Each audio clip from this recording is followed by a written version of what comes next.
വേഗം വരുന്നവനായ യേശുക്രിസ്തുവിന്റെ നാമത്തിൽ ദൈനംദിന അപ്പം എന്ന അനുദിന വചനചിന്തയിലേക്ക് ഏവർക്കും സ്വാഗതം. ഇന്ന് അതിരാവിലെ എന്ന വിഷയത്തെ ആസ്പദമാക്കി ചില കാര്യങ്ങളെ നമുക്ക് ചിന്തിക്കാം.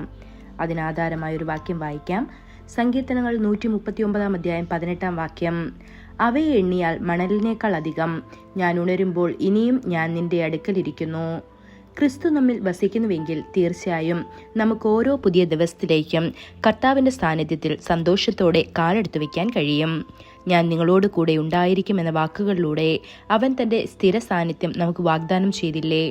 ബൈബിൾ വാഗ്ദാനങ്ങളാൽ നിറഞ്ഞതാണെങ്കിലും ദൈവത്തിന്റെ സാന്നിധ്യത്തെക്കുറിച്ച് നിരവധി പ്രസംഗങ്ങൾ നാം കേട്ടിട്ടുണ്ടെങ്കിലും നമ്മുടെ ജീവിതത്തിൽ നമുക്കത് അനുഭവപ്പെടാത്ത സമയങ്ങളുണ്ട്.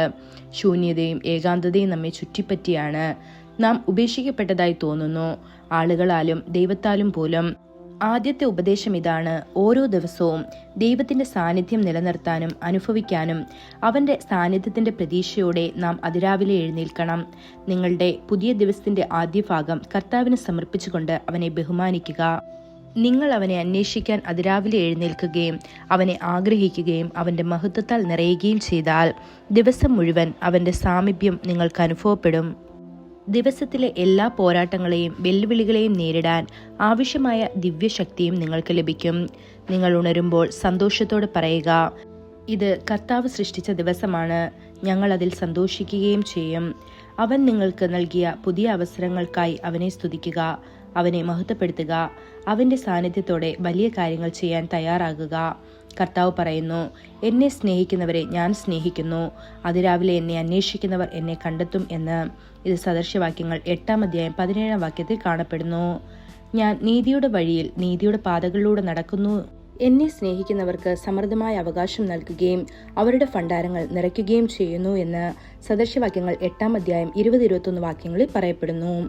ഒരിക്കൽ ഏകാന്തതയിലും പ്രാർത്ഥനയിലും കുറച്ച് സമയം ചെലവഴിക്കാൻ ഞാൻ തിരുപ്പത്തൂരിലേക്ക് പോയി. നേരം പുലരുമ്പോൾ എന്റെ മുറിക്ക് പുറത്ത് നിരവധി കുരുവികളുടെ ചിലച്ചൽ ഞാൻ കേട്ടു. ഞാൻ നിശബ്ദമായി വാതിൽ തുറന്നപ്പോൾ രാത്രിയിൽ പുറത്ത് വെളിച്ചം പ്രാണികളുടെ ഒരു കൂട്ടത്തെ ആകർഷിക്കുന്നത് ഞാൻ കണ്ടു. കുരുവികൾ അവയെ സന്തോഷത്തോടെ തിന്നുകയായിരുന്നു.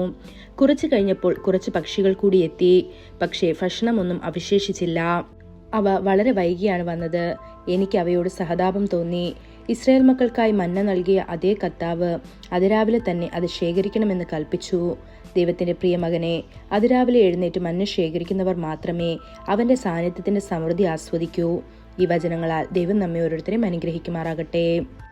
കൂടുതൽ ധ്യാനത്തിനുള്ള വാക്യം സങ്കീർത്തനം 5 അധ്യായം 3 വാക്യം. യഹോവേ, രാവിലെ എന്റെ പ്രാർത്ഥന കേൾക്കണമേ, രാവിലെ ഞാൻ നിനക്കായി ഒരുക്കി കാത്തിരിക്കുന്നു. ഇന്നത്തെ ബൈബിൾ വായന: രാവിലെ സങ്കീർത്തനങ്ങൾ 57, 58, 59 അധ്യായങ്ങൾ. വൈകുന്നേരം റോമർ 4 അധ്യായം. ആമേൻ.